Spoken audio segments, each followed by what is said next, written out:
भारत जहां एक तरफ दुनिया में शक्तिशाली देशों के साथ अपने रिश्ते मजबूत कर रहा है, तो दूसरी तरफ रूस को लेकर भारत की भावनाओं में कोई कमी नहीं आई है। भारत और रूस की मजबूत दोस्ती वाली ये खबर आपको जरूर जाननी चाहिए।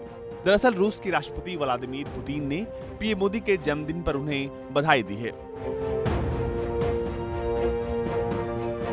उन्होंने एक बार फिर से दोनों देशों के बीच बहुआयामी रूसी भारतीय संबंध को मजबूत करने की दिशा में काम करने पर भी जोर दिया है। इसके साथ ही साथ द्विपक्षीय समझौतों से लेकर कोरोना वायरस महामारी से लड़ने के लिए किए जा रहे प्रयासों को लेकर भी बात हुई, जिसके बाद पीएम मोदी ने रूसी राष्ट्रपति का धन्यवाद किया और दोनों देशों के बीच आगे भी बेहतर संबंध बनाए रखने पर सहमति दी।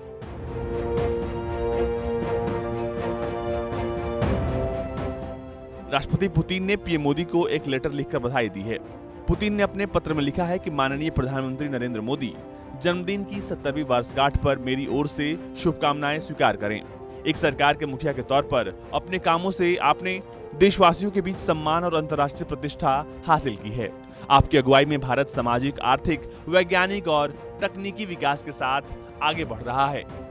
भारत रूस की दोस्ती बेहद मजबूत है। पीएम मोदी और व्लादिमीर पुतिन की जोड़ी देखकर पूरी दुनिया दंग है। अब चीन के विवाद के बीच रूस के राष्ट्रपति व्लादिमीर पुतिन का पीएम मोदी को बधाई देना चीन को खटक रहा है, क्योंकि चीन अभी भी इस गुमान में है कि रूस सीमा मुद्दे पर उसका साथ देगा। लेकिन अब इस पत्र के बाद चीन को यह अंदाजा लगने लगा है कि भारत और रूस पहले भी पक्के दोस्त थे और आगे भी रहेंगे।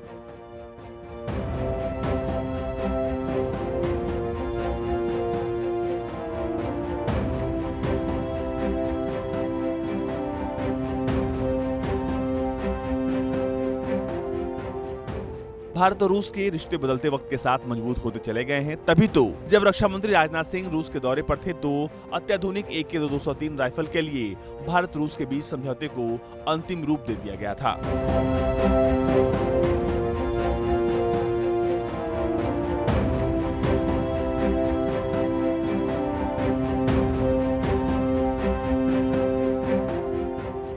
फिलहाल जब सीमा पर युद्ध जैसे हालात बनते हैं या फिर किसी युद्ध की शुरुआत होती है, तो किसी भी देश के लिए सिर्फ हथियार मायने नहीं रखते।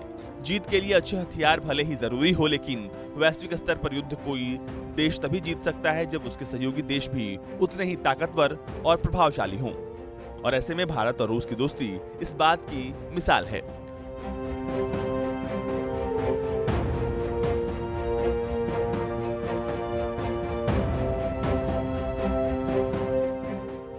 ब्यूरो रिपोर्ट, भारत तक।